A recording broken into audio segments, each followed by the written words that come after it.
Hello and welcome to the Paying the Price Forum. My name is Tanya Ha. I'm a science journalist and sustainability researcher, and it's my great pleasure to be your host for today's forum. The Paying the Price Forum is part of a suite of online forums that will be held over the coming months as part of the Bushfire CRC Research to Drive Change project.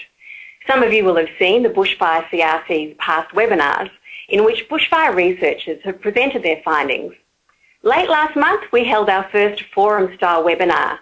This new webcasting platform allows us to be more interactive than the traditional webinar, with online polls and the opportunity for questions and discussion, as well as the core presentations from researchers. Now, a brief overview of today's forum. The focus is on the use of economic evaluation to aid bushfire management decision-making. We'll start soon with an introductory video, followed by 2 research presentations and a discussion with a lead end user. Along the way, there'll be online polls and opportunities for discussion. Now, for those of you who are new to this online platform, I'll quickly introduce you to this online environment. Now, the main parts are self-explanatory. The presenter slideshows and the polls will appear in the main central panel that you see, and presenters will appear via webcam on the right of the window. But importantly, I'd like to draw your attention to the bottom left-hand side of the screen. Now you can see down there, there's a dialogue box. There's a little talking balloon sticking out the top of it. That is where you can type in your questions and comments as the researchers present their work. Note that our voices are coming via phone lines and the vision is coming via the internet. Now we're doing this for optimal voice clarity without putting too much demand on bandwidth. But that does mean that there is a slight delay between what you see and what you hear, so please do bear with us. If anyone is experiencing technical difficulties, they can contact the hotline on 1-800-733-416. That's 1-800-733-416, and tech support will assist. The forum will be recorded and will be available on the Bushfire CRC website in a few days' time. So if you do have colleagues that you think might have benefited from today's presentation, then do let them know. Our last Research to Drive Change forum on the next G5 prediction tool is also available online. And we thank those who've already sent in questions for presenters. We'll try to address those during today's proceedings. Now it gives me great pleasure to introduce today's speakers. So we'll hear from Professor Stephen Dovers, who's a researcher at the Australian National University. We'll also be hearing from Professor David Pannell, a researcher at the University of Western Australia. And finally, we'll hear from Andrew Stark, Chief Officer at ACT Rural Fire Service, who's the lead end user. And on behalf of the Bushfire CRC, I'd like to take this quick opportunity to congratulate Andrew, who has received the Australian Fire Service Medal in the recent Queen's Birthday Honours. Congratulations to Andrew. Now, to kick things off, we're going to start with an online poll. So we'd first like to ask you, how much do you think you understand about the use of economics in fire risk management? Now click on 1 for nothing, 2 for a little, 3 a fair bit, 4 a lot. And we'll give you a little while to fill that in.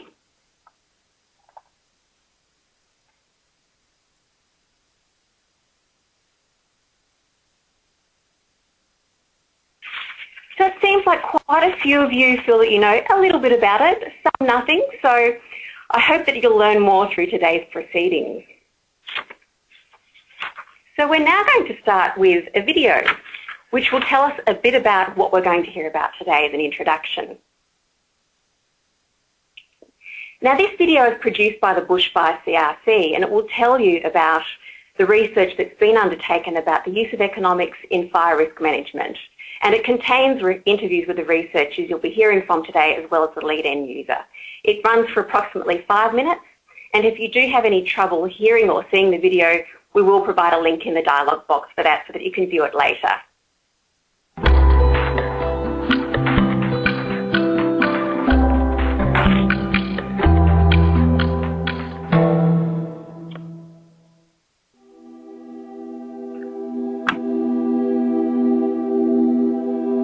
We know from the work we've already done that the value for money from different things we could do in different parts of the landscape is very different. So if we pick one thing and not another, it's going to make a big difference to the outcome. So it's really worthwhile taking some care and trying to marshal some evidence, doing a bit of analysis to try and choose which of the many things we could do are the ones we actually will do. Particularly with economics, there were a number of questions as fire agencies, both rural and urban and land managers across Australia, were wrestling with the reduced funding and the questions that come from government in relation to how much money is committed to our emergency services and the activities they do.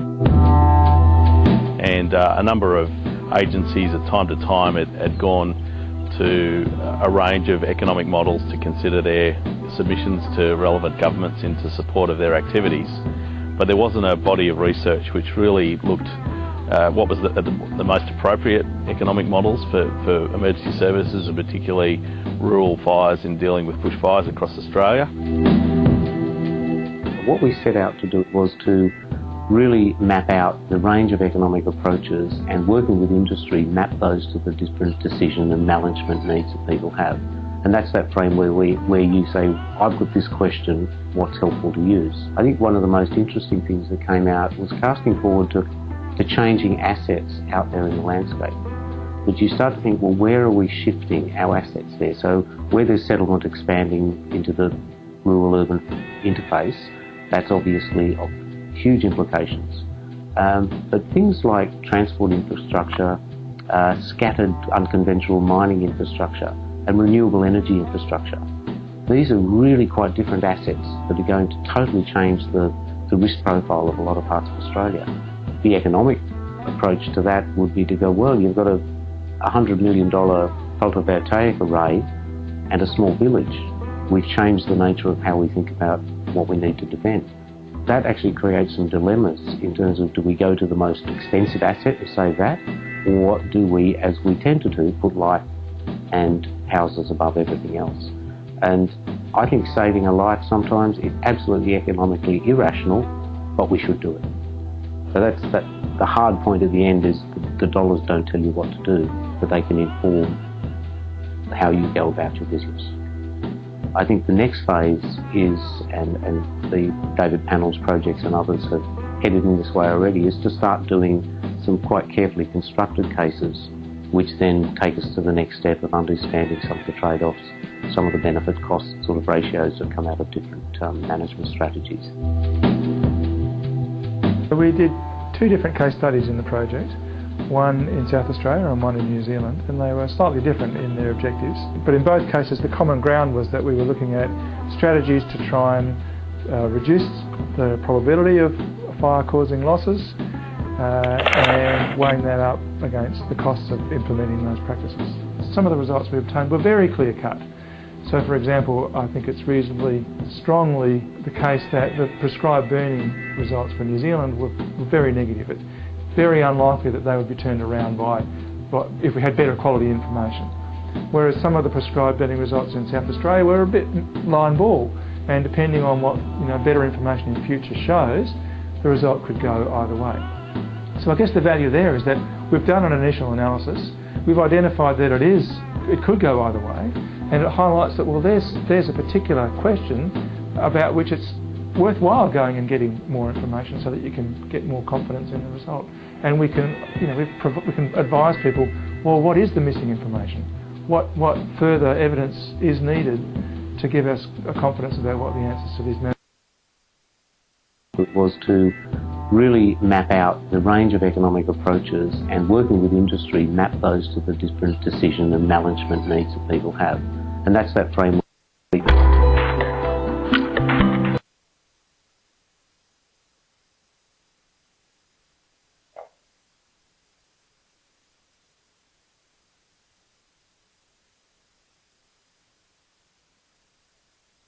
ICRC. Now, I'll just briefly recap the video in case anyone had any technical difficulties viewing that. It talked about the importance of identifying the things that we value, the assets that are at risk during a bushfire event. So that could include things like water catchments, plantations, energy infrastructure such as power lines or wind turbines, as well as houses and people.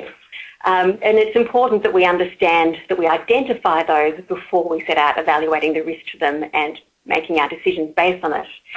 It introduced the use of economics to undertake fire risk management and particularly prescribed burning. It also highlighted the complexity of balancing economics against the values of human life. How much does it cost, or how much should it cost, to save a life compared with an asset or infrastructure? All important challenges for people undertaking these decision-making processes. And do visit our website online if you have had trouble viewing that video, but do that after today's forum. Now it gives me great pleasure to introduce our first presenter, Professor Stephen Dovers. He'll now present on economics, and I do encourage the audience to send through your questions or comments as he's making his presentation, and we'll address those after. Take it away, Stephen. Thank you, Tanya, and thank you to everyone for joining this, and I hope this is interesting. The research that we did in this space, and I'm doing this on behalf of quite a large team of people, and it was part of a broader economics and scenarios project which looked at future scenarios of bushfires and started to look at future possibilities in management questions. But today I will concentrate on the second component of economics, which is to explore appropriate methods for understanding the economic implications of bushfire management. And we looked at three particular aspects of that. The first was to clarify different economic approaches, what problems they're suited to, and the sort of constraints and priorities that lay in the way for applied economic analysis. The second aspect was to actually look a bit more closely at benefit cost or cost benefit literature around what has been evaluated, how was it done, what constraints. And the third component was to investigate industry understanding, use of, and barriers to using various economic approaches. And the rest of this brief presentation just steps through those three areas of work with some very summary description of what we did and what came out of that. So the first part was to actually step away from what was often the feeling of everyone that economics equaled putting dollar values on things, doing a cost-benefit or a benefit-cost analysis. And that was something we wanted to get beyond and point out that there are actually a range of economic approaches which could be useful and had been used to greater or lesser extent. And strict benefit-cost analysis is one, and what we looked at was really to say, well, what questions, what are the policy challenges? You just don't go in and do this, you want to have a question behind it, why you're doing it. So benefit-cost analysis can look at the management or policy questions of justifying investment in the context of increasing incidence and impact, justify actual investment, or to look at the net benefits of different management strategies, or to do social valuation of fire impact and response. They're the actually important things. Benefit cost is one tool that can possibly help us do that. There's also, and this is something that David Pannell will give us a bit more insight into in his presentation, which was research, they did a lot more on this. So actually, from what you might call a neo-economic approach, which looks at multiple values through a decision support framework to look for the optimal investments across a fire program. And this is often something that strict benefit cost analysis cannot do. To really balance investments across multiple objectives, which may actually be quite difficult to run through a traditional cost benefit. The next area of economic approaches that we identified as being potentially very useful, although much less often having been done, was really looking at an institutional or behavioural economics analysis, which much more looks at the values of negotiating shared responsibility, understanding community response to management and policy interventions, and this is a space where economics really does fit into some other disciplines. Final area we looked at, for some reason the slide won't do what I want it to do, that's better, is really in the political economy.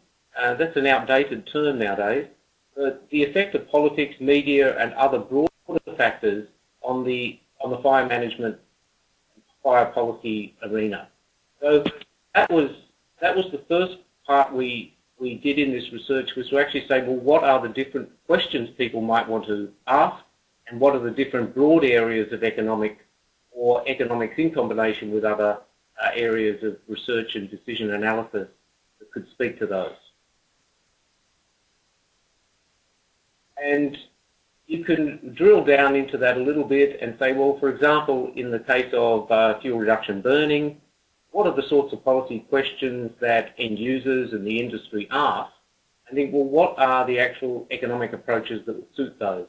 Or just a couple of examples, look, which fuel management strategies offer the best use of a given budget? Then that's really in the space of benefit cost analysis or decision support. Whereas if you're looking at how much would be invested in prescribed burning compared to other prevention strategies, that's much more decision support. And there are other questions like the use of public funds to support private fuel reduction activities. That's really institutional behavioural question. That is not suited to benefit cost. So there's one example of saying there are different approaches. What sort of questions are they actually capable of answering? The second area we looked at was to drill a bit closer into what benefit cost analysis had been done around the world for fire. And there's a paper just recently out on this. We could identify 60 really quite rigorous formal studies done in this space around the world. Some of them were full evaluations that used benefit cost or other methods. By full evaluations, really trying to look at all the benefits and costs of a particular question. A lot of partial evaluation, which only looked at the economic benefit of suppression or the cost of management or losses from particular events or the total cost of events. And out of that, it became very apparent it isn't a large literature. It's very diverse, very dominated by North American work, particularly USA. A lot of different methods have been used, differently applied, a lot of issues with getting data to be able to run such an analysis, and uncertainty rarely handled very explicitly. And what I think came out most strongly was that quite often the actual policy or management question being answered was not always explicit. There was a focus on particular programs, and I think to an extent, there's something we can do a benefit cost on, let's do it on it, but not actually thinking through what policy or management question are we actually trying to answer in this case. And digging through what work had been done, you could start to break down, well, there are different sorts of evaluations using benefit cost approaches, full evaluation of benefit costs, and the sorts of policy questions they were addressing was, is investment in management programs justified economically, or which strategies or technologies or options offer the highest return per dollar, which is really an economic efficiency question. Other work that has been done and can be done was looking at either the benefits or the costs of wildland fire management. So what's the value of the management? What are the management protection priorities? What are the non-market values involved, such as water catchments or biodiversity? On the costs, to really looking at the issue of future costs, how much does it cost to undertake? And the fourth category of looking at losses from wildland fire events really was pretty simple. They were looking at what the economic losses were, what were the significant losses, what types of losses are incurred. So I think that gave a bit better idea of the potential uses of cost-benefit analysis. The third area of work we did, it was apparent in our discussions around the sector that there was an unclear extent of understanding or appreciation of economic approaches. So we actually ran a web-based survey, which some of you may well have been participants in, of bushfire and management and emergency agencies to try and get our heads around what level of to improve understanding of industry perspective on the use and usefulness of economic evaluation. It's not clear from the available literature that the actual end user perspectives are really well reflected in what work's been done to date.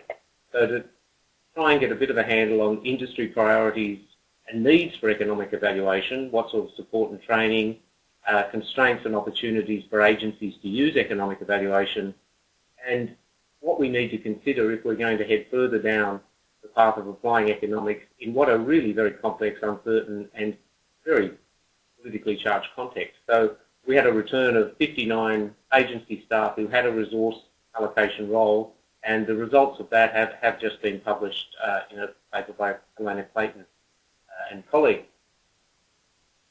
What came out at a high level out of that survey was a strong belief that economic evaluation is either useful or very useful to inform bushfire management, but that it is not widely used as an information input, according to our survey participants. Most familiarity was with cost-benefit and cost-effectiveness, much less familiarity with areas such as decision support analysis or optimisation modelling or non-market valuation. So quite patchy awareness. And quite strongly too came out was economic efficiency is important, but firefighter and community safety are the overriding things that drive what we do in the sector, not economic efficiency. And we identified a number of factors that would encourage or discourage use of economic evaluation, and some of the possibilities that came out. One, a greater familiarisation with the sort of techniques that are available, not for bushfire managers and policymakers to become economists, but to actually understand the sorts of tools and what they're good for. And I think an interesting area was not just to do economic evaluation out on the side as a separate exercise, but to look at ways of trying to integrate that into the broader risk assessment and risk management framework. And one thing that became interesting in that paper, we looked at the health sector, which has had a lot more experience with, if you like, exploring economic evaluation. We found some quite useful comparisons from that area. That is just for the record. There are 2 fire notes out now which summarise this material, and there's some papers out there which can be made available to people. And I acknowledge the research team, which was quite a large one, and our 2 lead end users of Andrew Stark, who you'll hear from shortly, and Wise.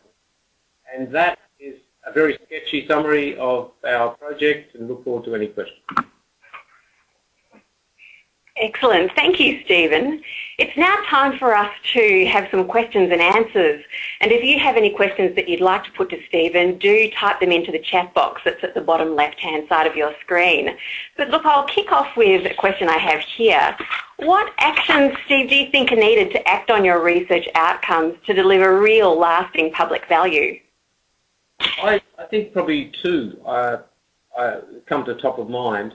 One is to increase that familiarisation around the sector with a mixture of different economic evaluation approaches, so that when people do use it, they know why, and to be sort of somewhat brutal, when someone tries to sell them an evaluation technique, they can interrogate it and decide if it's what they want to use.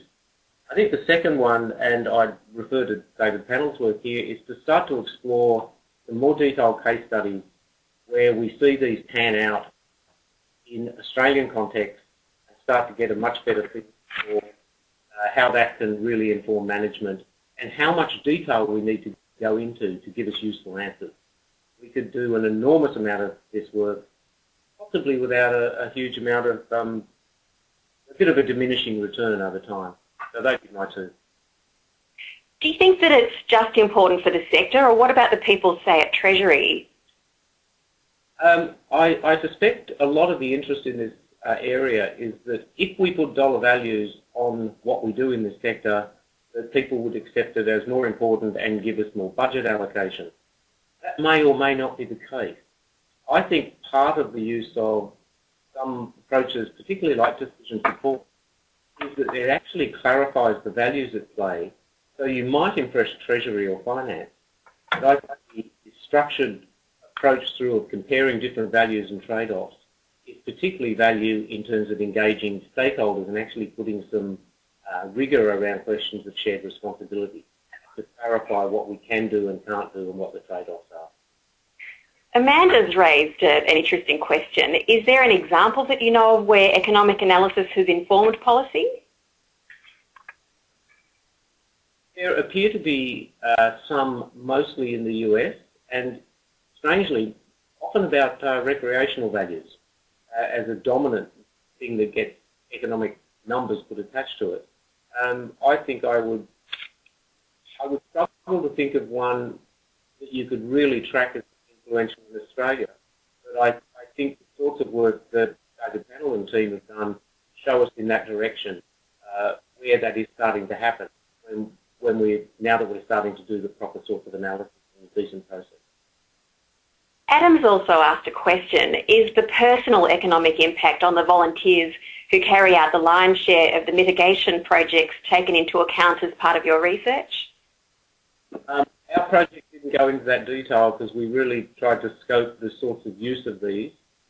My answer to any question like that is it could be if we had the data to do it, and how useful would it be. But I think bringing those sorts of different values and different costs out is part of the point of doing an attempt to really balance the whole range of things that can be evaluated. So that's the sort of thing that is rarely ever included in analyses, but at least it can be brought to the fore. Now, how you actually put a value on that is really arguable, but at least you can have it recognised as an important value. We have another question from Tom. How do you think the fire and emergency management industry could best use economics? My own view is that any particular set of management challenges would be usefully informed, made much more explicit by incorporating a form of economic evaluation, and I think a multi-criteria or decision analysis type approach is the best one. Not too often, because you could do this endlessly. You could spend $100,000 on about 50 case studies because they're all different. But to start to give us some higher level but robust estimates of almost a sensitivity analysis. In these kinds of environments and these kinds of management contexts, here's what matters and here's what doesn't. At the very least, we could stop arguing over something and argue about probably more important things. I think at that level. Good point. Well, we'll wrap up the questions there. Thank you for that, Stephen. We've now seen 4 approaches presented by Steve to the questions of economic analysis and what should be applied where. We're now going to see a case study application of the decision support framework mode of analysis that Stephen previously described. This is research that's now going to be presented to you by David Pennell, who is from the University of Western Australia. Professor David Pennell, take it away. Hey, thanks very much. So we need to get on to the next slide. Okay, so this is work that was initiated by the Bushfire CRC a couple of years ago. And the background to this was on the screen. We recognise that we've got limited resources to invest in trying to reduce the impacts of bushfires, and that there are many different ways that we could go about investing those resources. And so the bottom line is this question, which of those many options is going to give us the best bang for the buck? But it's a very challenging question. It requires us to pull together information from a complex mix of different disciplines. That information needs to be integrated, brought together in a sensible way. And another of the challenges is the availability of the data. The data challenges can be quite significant. So the CRC was interested in investigating the approach. We'd used approaches like this in other contexts, never in bushfires before. And they funded us to do 2 different case studies, one for Mount Lofty Ranges in South Australia and one for Central Otago in New Zealand. I've only got a limited time today. I'm just going to talk about the South Australian example, but there is information about the New Zealand one available as well. So I'm going to outline the process that we went through. It was broadly similar in both cases. So firstly, we wanted to, addressing one of the limitations that Stephen identified in some of the existing research, we wanted to make sure that the work we did was well connected to the interests of managers and the stakeholders who were, connected to this problem. So we held a number of workshops with stakeholders to help clarify what the decision problem, what the management problems were, and to identify which data we'd need to collect. So this included people from a range of different agencies and organisations, and that helped us to understand, helped us to understand their needs, but we found it also helped them to understand each other. Particularly in the New Zealand case study, one of the really important outcomes of the work was that the different stakeholders got a better perspective on each other's needs and concerns. It helped us to focus the work onto the stakeholders' priorities, and we also used these workshops to clearly define the study region. We needed to define a boundary, and in both cases we were able to do that. And in the South Australian case study, the partners who were involved in these workshops were UNA, Department of Environment, Water and Natural Resources, SA Water, Forestry SA, and the Bushfire CRC. So having gone through that process, the next stage was to try and collect the data and the information we needed to build the economic model. So this economic model fits sort of in the category of decision support tools, but it also has a sort of a benefit cost analysis sort of flavour to it as well. So it's in those first two groups of tools that Steve identified. And there's a list here of the different types of information that we needed to fill out this model. Now, there's quite a few different categories, and I guess I want to say that this isn't so much a function of economics as such, it's a function of how difficult these management problems are in general. This is all information that ought to be considered, whether you do it in an economic framework or not. It's all information that's relevant to thinking about which of the management options are preferred. So we needed information about the different types of assets that were under threat and how valuable they were in the different zones of the case study region. We needed information about weather, the frequencies of different weather conditions, the frequencies of fires in the landscape, the causes of those fires, because different management options would go to different types of fires, different causes of fires. We needed information about fire spread, how probable is it that a fire that starts will spread, how far is it likely to spread, and how are those things affected by weather. Different levels of fire severity, again depending on the different zones, the types of assets, and again by weather. The different fire management strategies that we're interested in evaluating. So in the South Australian example, we're only looking at prescribed burning. In the New Zealand example, we looked at various different types of strategies. The effectiveness of those fire management strategies in terms of whether people will adopt them, if you need cooperation from people in the community. How much will they reduce the losses? How much are they likely to reduce suppression costs? And then the costs of getting those fire management strategies in place. So there's quite a few different areas, and you can see that they're all common sense. It's pretty obvious that you'd need to know something about each of those if you were trying to evaluate a fire management strategy, pretty much no matter what sort of tool you use, whether it's economic or not. So economics just helps you to sort of identify and organise and clarify the different types of information that's needed. Okay, so of course getting all that information together is quite a challenge, and we needed to rely on a range of different sources. So some of the information came from official statistics and databases, some from existing published information in journals and research publications, some from fire modelling, some from information out of agencies, and some of it out from expert opinion. And so our sort of philosophy in this is to use the best available data to get the best available data quality, but inevitably there are a range of gaps because there's so much of the different types of information that we need. And even when there is information, we sometimes find that the information that we have isn't directly usable. It needs to be interpreted or massaged or patched up or have gaps filled. So there's usually a role for expert opinion in trying to sort of flesh out and fill out the information that we need to put a model like this together. So once we had that information, we set about putting it together into a model. So the decision model for the South Australian example represents a range of different potential management and policy regimes, different types of prescribed burning in different places, different levels of intensity of burning. And it evaluates whether those various strategies are better or worse than the status quo. So are the additional benefits of this prescribed burning strategy greater than the additional costs? Now, we have one of our philosophies is to try and be comprehensive in terms of bringing in all the different elements of this decision problem, but each of the elements is handled in a relatively simple way.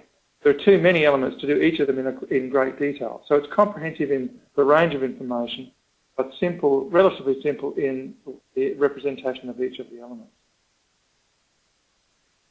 So this slide gives you a bit of a feel for the structure of the model. So we represent the occurrence of fire incidents, and some of those fire incidents may spread, resulting in fire spreading to other regions or zones, and those fires, whether or not they spread, have likely to have a greater or lesser effect on the assets. And each of those things is affected by the weather, and they're each affected potentially by suppression efforts. So suppression could reduce the number of fire incidents, could reduce the number of fires that spread, and even if they do spread, it could reduce the effect on assets.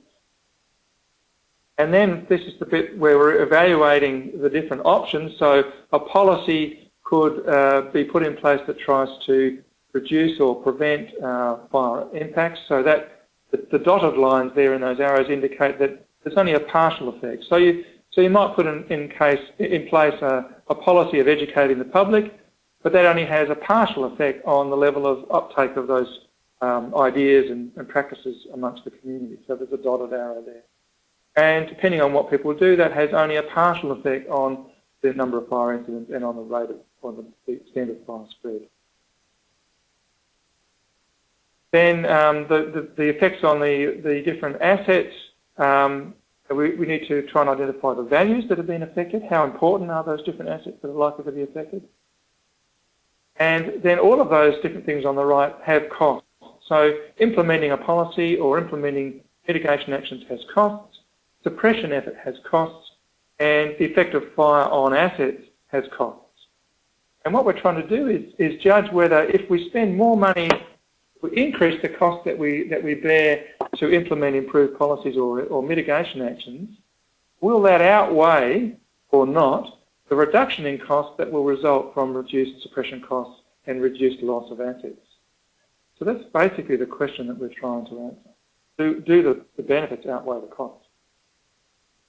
Now, these are quite small, they may not show up very well, but there's a bunch of asterisks have appeared on a number of those arrows, and where there's an asterisk, that represents that we've represented this relationship in a probabilistic way.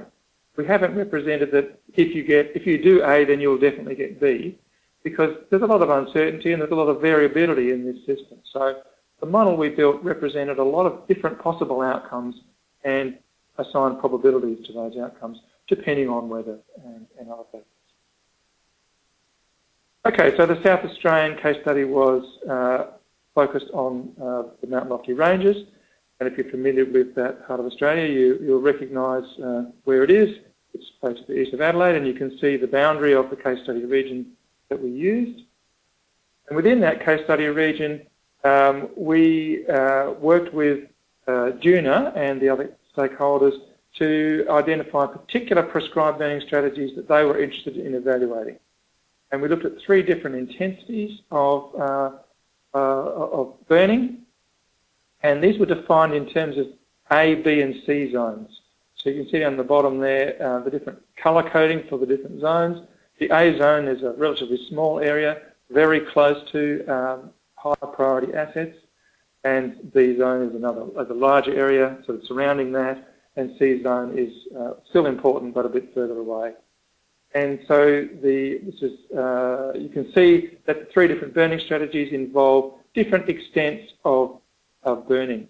They all involve burning all of the A zone and 10% of the B zone, and then increasing areas of the C zone up to 10% of the C zone. And the case study has a base case. You always need a base case in this sort of evaluation, and basically it's a no prescribed burning is our sort of starting point. How do these burning strategies compare to an example where you don't do any prescribed burning? And I've got limited time, so I'm just going to jump to the results. This is a sort of a small selection of the results, or many other examples and scenarios that we looked at, but this shows you the type of output that you get. So down the left-hand side, we've got the different, each of the rows represents different prescribed burning options, and across the columns, we've got prescribed burning in different parts of the region. So we looked at burning within and around the urban zone, in the rural living zone, in a conservation zone and agricultural zone. There are actually several of each of these types of zones in the area, and I'm just giving you an example of the result. And if the number in the table is greater than 1, that represents benefits exceeding the costs. If it's less than 1, it means that the benefits were less than the costs. And you can see that in some of those cases, in particular in the urban zone and in the rural living zone, which were where most of the high-value assets were located, then the strategy had a relatively high benefit-cost ratio of 2 to 3, whereas in the conservation zone and the agricultural zone, which tended to be a bit further away from where the most valuable assets were, in this particular case study, the benefits were less than the costs, so about half of what the costs were. Okay, so my last slide, the key findings that we found were that as a broad generalisation, prescribed burning further from the most valuable assets tended to generate lower benefits, and those close to the assets had the higher benefit-cost ratios, as you saw on that previous slide. There were a relatively small number of fires in the scheme of things that were serious enough to spread from zone to zone within that case study region. The catastrophic fires, the most serious fires, were far more likely to spread, but there were far fewer of them. The big costs tended to come from the catastrophic fires, but prescribed burning made relatively little difference to the catastrophic fires. But even so, even though the prescribed burning made relatively little difference to those fires, it was enough of a difference for it to be worthwhile in some of those regions, as you saw. And even so, the main benefits that we identified came from small effects on very large fires. And that's it. Thank you. Great. Thank you so much, David. We've got some great questions coming through, but before we answer them, I just wanted to quickly acknowledge Mike, who's online from South Australia, whose case study this is. So thank you, Mike, for your contribution. But first question from Ruth. Policies, prevention and mitigation actions could also affect the asset outcomes. For example, higher standards for building codes, insurance and so on. Did you consider including these types of options as well? In the different, of course, it depends on the particular questions that our clients or our partners are asking. In the South Australian example, it was, really this was a pilot study, I guess, in testing out the approach, and Mike and his team decided to keep it relatively simple and focus just on prescribed burning as an option. In the New Zealand example, we looked at a bigger range of options. We included things like education of community members, regulation, paying farmers. In that case, there was an issue of farmers lighting fires for land management. So there was various strategies investigated to try and reduce that burning on farms. And we're currently looking at a study in Victoria where, in fact, higher standards, or in fact, retrofitting existing properties to make them more resilient in the case of fires is one of the things that we're looking at. So all of those options can be examined.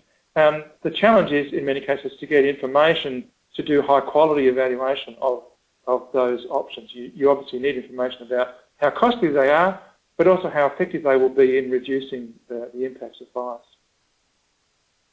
We've also got a question that Tony sent in. Has economic evaluation extended to the measurement of community engagement activity?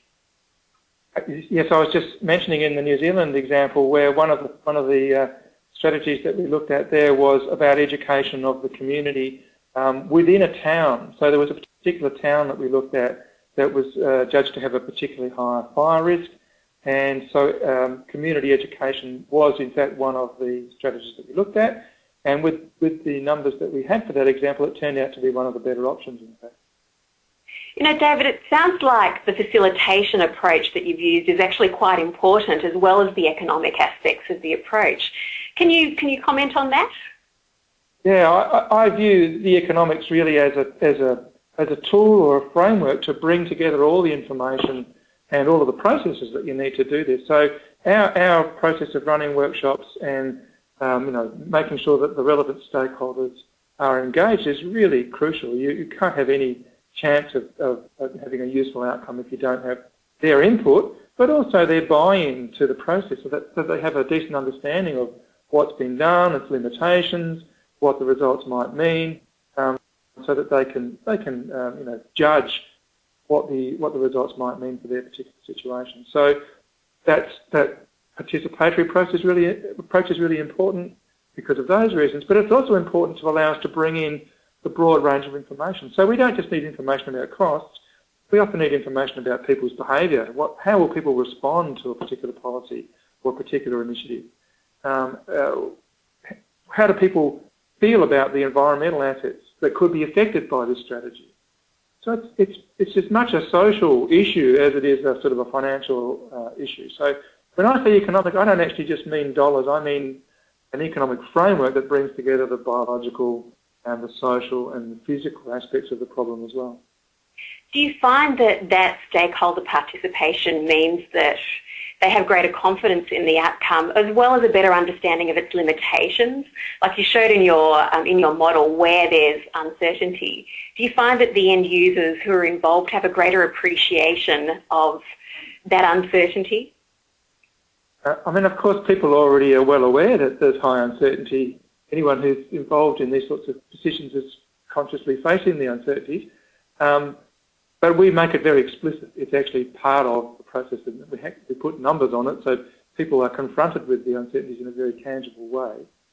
And so, yes, people appreciate that. I guess it gives them, what I want our partners to have is an honest appreciation of the results, and in cases where the uncertainty is very high, I want them to appreciate that. I don't want them to get a false impression of the numbers, and sometimes people can look at a result and say, well, okay, that's the result, but it may not be a result with that you can put a lot of confidence in. So I don't necessarily want people to have high confidence in the result. I want people to have an accurate appreciation of how confident they should be in the result, depending on the quality of the information that we've been able to bring to the analysis. But even in cases where the confidence isn't that high, we usually find that people can learn a lot from the process and get insights into the way that the system behaves, and sometimes you can have a system with relatively poor information, but some results are really obvious that there's no changes in the data would change that particular result. We'll have to leave it there, David. Thank you so much for that. Before we hear from our lead end user, Andrew, we're going to have a little poll just to see what you're taking home from the things that you're learning today. Now, we're going to ask you, in which ways could you begin to use what you've heard today? Now, we're not asking you to make a commitment today to the things that you're going to act on. It's more to gauge your thoughts on the implications of this research. And do note that this poll is a multiple choice one, so you can choose more than one option. So, going over those, in which ways could you begin to use what you've heard today? Could you share and discuss with colleagues and stakeholders? Use the findings to inform policy and practice in my organisation? Advocate for more resources for my organisation? Or learn more about how I can apply this work to my role.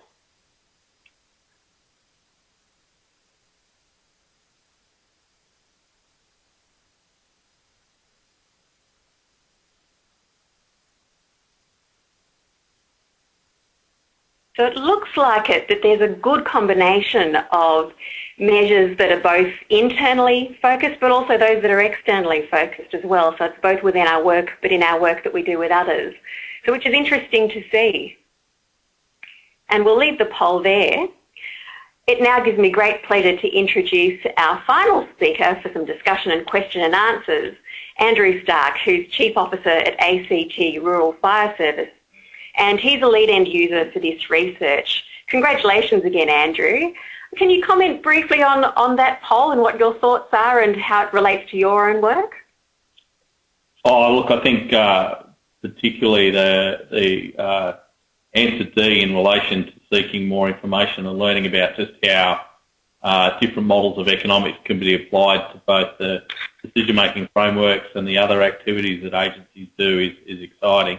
It is, there's always been that question, is economics a science or an art? And people step back and say, well, I don't really understand it. And I think this forum really shows, and the way people respond to that poll shows that people understand that to use a powerful tool like economics in decision-making is we have to increase our knowledge and our understanding of how to use it in the best way to get the good results. So that's really inspiring to see those answers.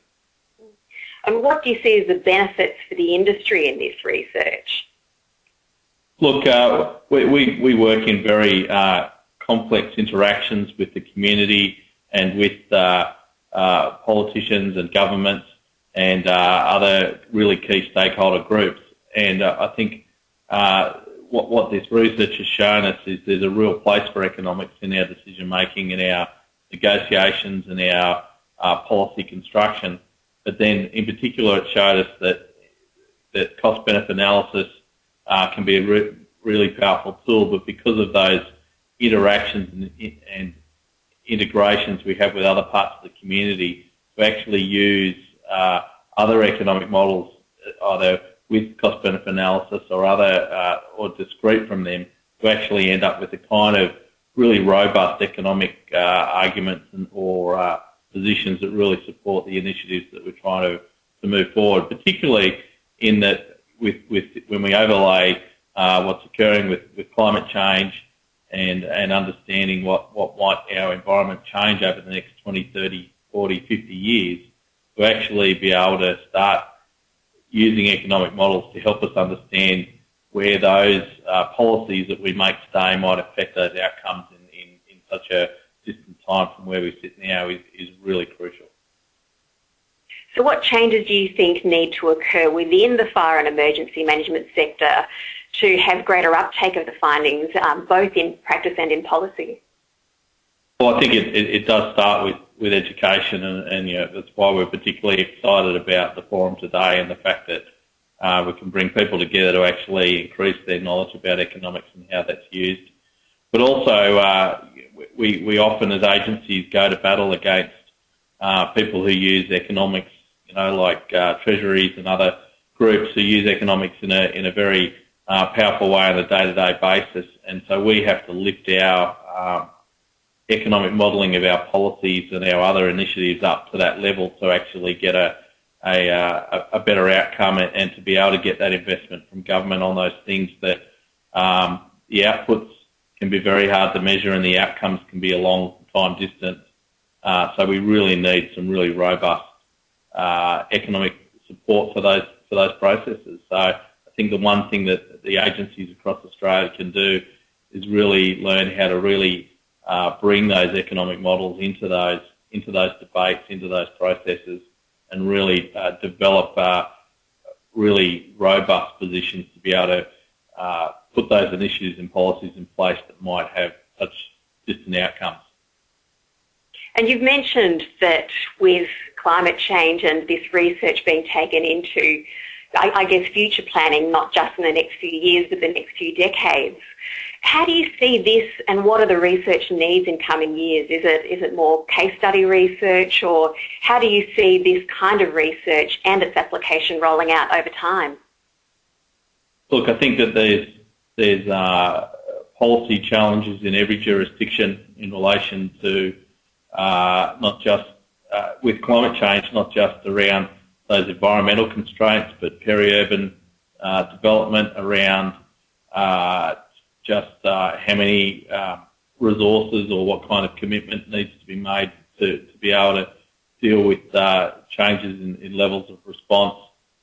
Just how we use even our high-value assets like our aircraft nationally in responding to an extended fire season where traditionally aircraft might have worked in northern Australia and then moved to southern Australia. We're now seeing greater and greater overlap as a result of climate change. So those very expensive assets become really challenging when we need to use them in two places at once. And so how we can actually develop economic models that actually are really robust in helping to come up with decisions and policies around those kind of activities are really critical as well. Thank you for that, Andrew, and that's about all we've got time for now. We're going to revisit our first poll that we first looked at, just to see if your level of knowledge you feel has changed as a result of today's presentations. So the poll will come up on screen shortly, and reminding you of the question, how much do you think you understand about the use of economics in fire risk management?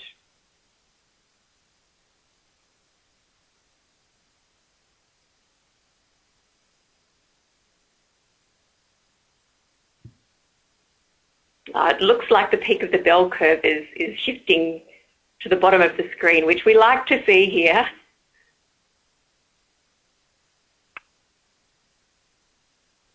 And we'll leave it there, and thank you for that. Just before we wrap up, we're going to have the rest of our presenters come back to the screen and just give their final thoughts, both their comments on the poll, but also any take-home message, any final point that they want to leave with you. And in order of appearance, we'll start with Stephen, who was our first speaker. Stephen, any comments on the poll, and what thought would you like to leave us with? Well, I think it is nice to see that people who thought they knew a little now know a fair bit. I think the familiarisation with there are useful tools out there, but thinking through about what sort of tool or evaluation technique is helpful for the actual problem at hand, I think that's the familiar. If you know a fair bit, that's probably where enough in a way, and that we can go ahead with a sector that knows what to ask of economics rather than the other way around. And David? I guess I just would emphasise that the sort of economic approach that I presented is a numbers game, and you can get any result out of that depending on how the numbers go. So it can sometimes be tempting to prejudge the result of an economic analysis and say we'd like to support a particular result, but it's usually best not to. It's usually best to go in with a different type of approach and say, well, what do the numbers tell us? So it's a way of being transparent and being, I guess, open and honest about what the numbers really mean for a particular practice. And Andrew?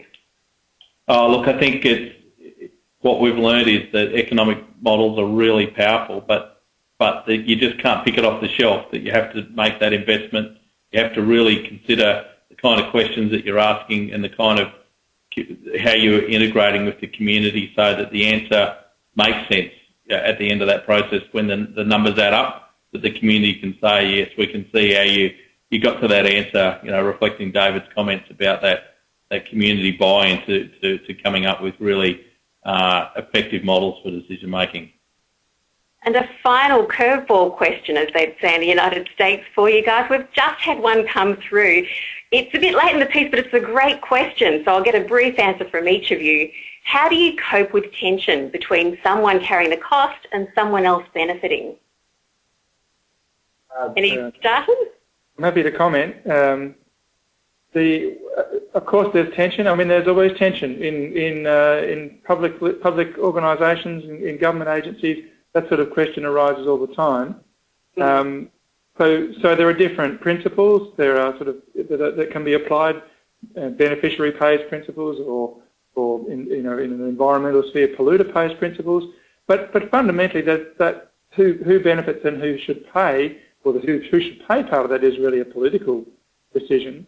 What we can do in an economic analysis is identify and quantify who benefits and who bears the costs in a very, in a clear quantitative way, so that the political decisions that have to be made about who should pay are at least well informed.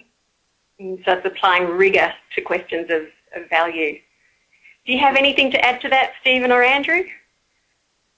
Oh, I think it just shows that sometimes we have to step away from that kind of cost-benefit analysis and really use those political and economic analysis or the institutional behaviour analysis so that we actually do get to the right question asked in the right type of model. And Stephen? Look, I'd agree that these sorts of tensions can become explicit, visible, and then be dealt with properly, and it's only this sort of thorough trade-off type analysis that exposes those questions in a way that then you say, is that an economic question or is that actually a social and political question, and you deal with those things differently. So that's the point of doing this sort of work, is to make that stuff come out visibly. Well, thank you, David, Andrew and Stephen. That brings today's forum to a close. So we do appreciate the time and input from our speakers and their insights. And of course, we thank you, the audience, for your participation. Now, we encourage you to visit the website at www.bushfirecrc.com, where in the coming days you'll find today's presentations. The video is also there online, and you'll also find the related reports and fire notes.